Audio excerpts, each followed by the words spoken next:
New York City is regarded as one of the most diverse and populated cities in the world. On any given street, there is bound to be a street performer, an ethnic restaurant, and of course, a skyscraper or iconic building. However, New York City has not always been the cultural center it is today. Through centuries of economic boom and bust, waves of immigration, multiple cultural movements, and fluctuating crime rates, the city has always maintained its own individual character. From Broadway to Wall Street to Ellis Island, there truly is no place like New York. New York started to become this cultural mecca as far back as the Revolutionary era, when it was the capital of the newly freed country. While it didn't stay the capital for very long, its influence on the nation never wavered. It only strengthened. New York City started to develop its persona during the Industrial Revolution.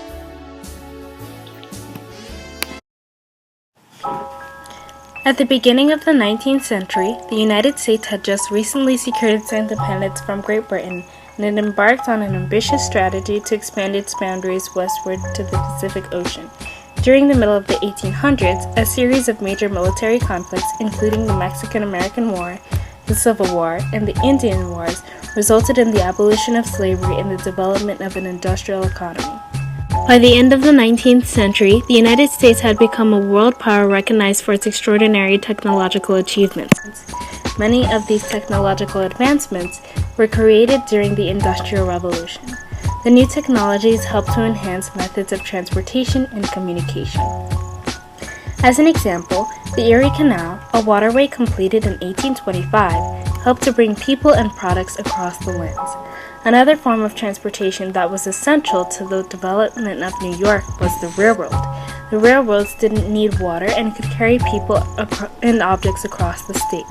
The first steam locomotive was created in 1829, and it made it easier to bring things to ports to help develop the mass market, which centered in New York City. The telegraph, created by Samuel Morse in 1844, was important because it allowed people to talk to each other even though they might be far away from each other.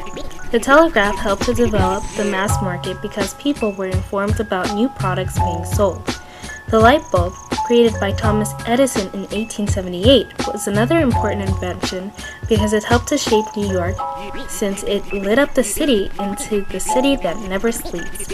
Eventually, many of the lights would be used for advertising and decorative purposes, but at first, the light bulbs were used in major factories in New York so that people could work at night. Throughout the 1800s, several other inventions helped to develop the major factories. Several businesses in America saw major expansion in the late 1800s. For example, John D. Rockefeller entered the oil business in 1863, and in 1870, he created the Standard Oil Company that controlled 90% of oil development in the 1880s. Skilled work decreased as mechanization increased, and over time, practically anyone could do factory work.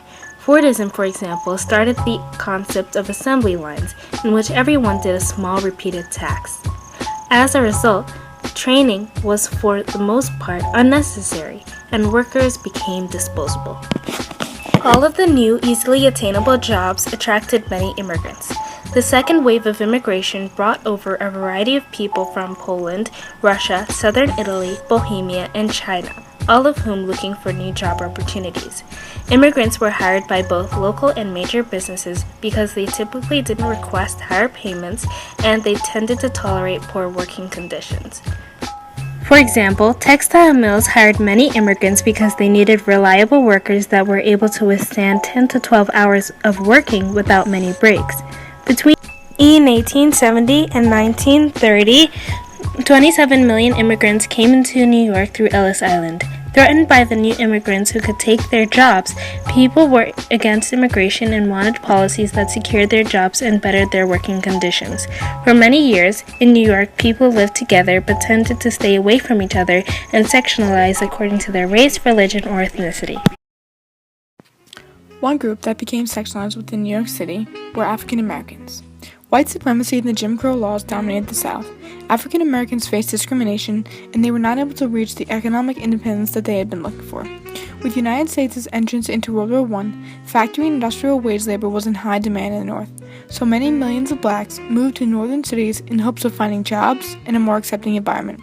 This is known as the Great Migration.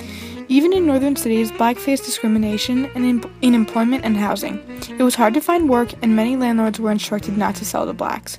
As a result of this housing discrimination, blacks started to create their own districts within larger cities. The best example of this was in Harlem, in New York City. The Harlem Renaissance is the cultural, social, artistic, literary, and intellectual movement that took place from the end of World War I to the middle of the 1930s in New York City. The movement involved racial pride and incorporated those who demanded civil and political rights. Writers like Jean Toomer, Langston Hughes, Zora Neale Hurston, and Claude McKay shaped the new writing style that openly advocated for civil rights and captured the mood and lifestyle of blacks during the time. The jazz age of the Harlem Renaissance shaped the whole nation. Jazz was a completely new style of music and was not conventional at all. Harlem's Cotton Club displayed the talents of Duke Ellington, Bessie Smith, Billie Holiday, and Louis Armstrong.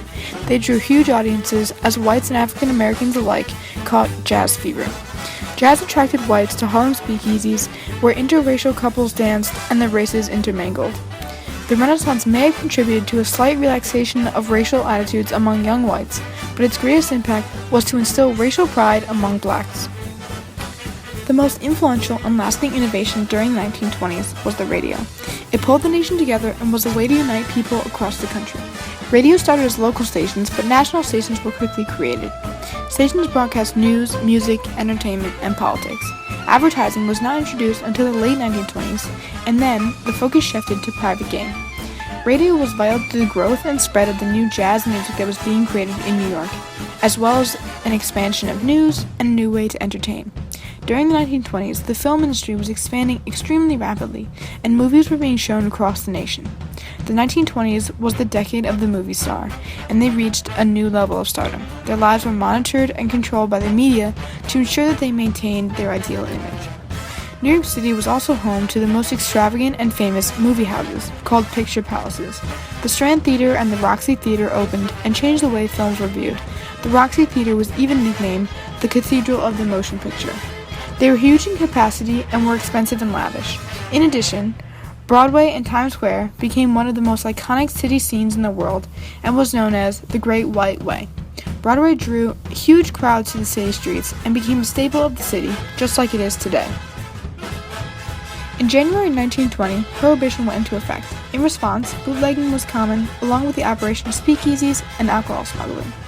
New York City was the alcohol capital of the country during Prohibition, with over 30,000 speakeasies around the city. Even noted and respectable establishments and some synagogues served illegal alcohol. Pete's Tavern in Union Square disguised itself as a florist, but customers entered through a dummy refrigerator door. And Chumley's on Bedford Street had several entrances and exits, including an underground tunnel and a secret door behind a bookcase. Speakeasies in the city were seldom raided by the police because the police were some of their biggest customers. Prohibition in New York City often led to wild nights and extravagant parties, but sometimes also had dangerous consequences, like extreme violence and poisoning from bad liquor. Prohibition created some of the most iconic scenes of the 1920s. The opulent and lavish parties were immensely famous and inspired the likes of F. Scott Fitzgerald, The Great Gatsby. The Great Depression in New York led to bad living arrangements as well as a decreasing economy, which led into World War II and its steady incline back to an efficient economy, banking, and living arrangements. The Great Depression led to the development of tenements, which allowed for a rise of disease and bad hygiene in New York City. Because of overcrowding in cities, people began to live on the outskirts of cities, which became known as Hoovervilles. These poor towns outside cities are known as Hoovervilles because Herbert Hoover, the current president, because he was known for not providing any relief to cities during the Great Depression.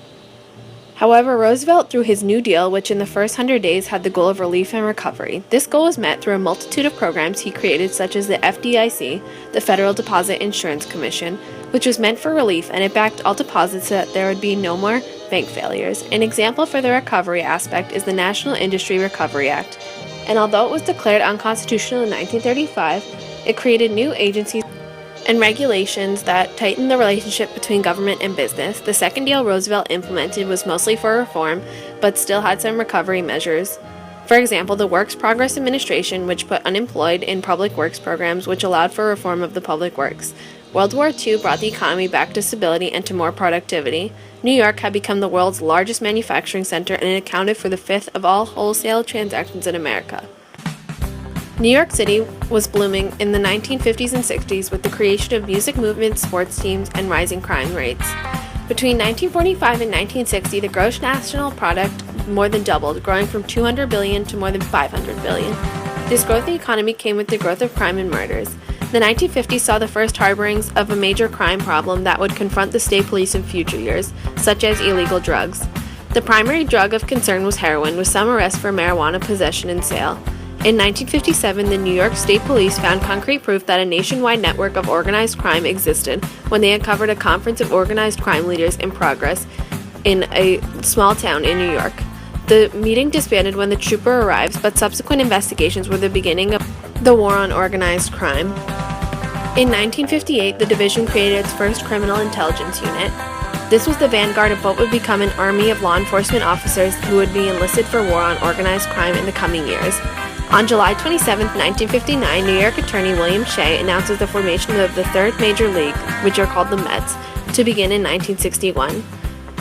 Before 1963, the music of the 60s still reflected the sound, style, and beliefs of the previous decade, and many of the hit records were by artists who had found mainstream success in the 1950s, like Elvis Presley, Ray Charles, Dion, and the Everly Brothers.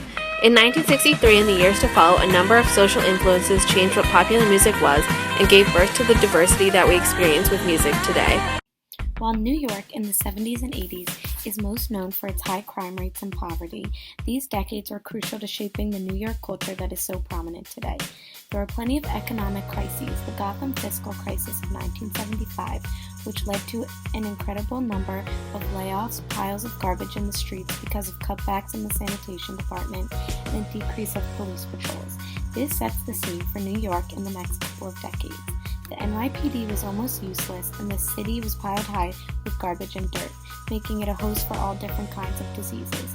This New York isn't pretty. It was grungy and dangerous, a time when you couldn't walk a block without fearing getting mugged. President Ford, after this crisis, did not grant the city a bailout, but later signed the NYC Seasoning Financial Act, which loaned the city $3.1 billion. One of the only things that gave the city hope was the success of the World Trade Center, which opened in 1972. All of the hope that New Yorkers had for the city turning around was lost in the blackout of 1977. The blackout lasted for 25 hours.